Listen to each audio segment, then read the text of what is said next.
Hello everyone, welcome back into this channel, and today's tutorial I would like to show to you how to hide likes on Instagram by iOS or iPhone.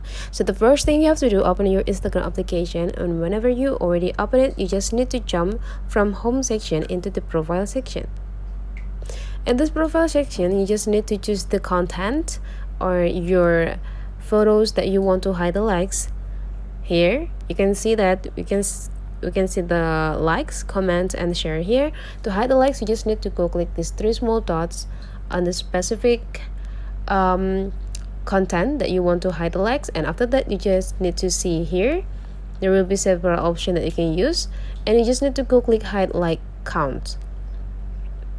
And after that, the likes is already hidden. So that's the way how to hide likes on Instagram. If you find out this tutorial is useful for you, don't forget to leave some comment, like, and subscribe into this channel.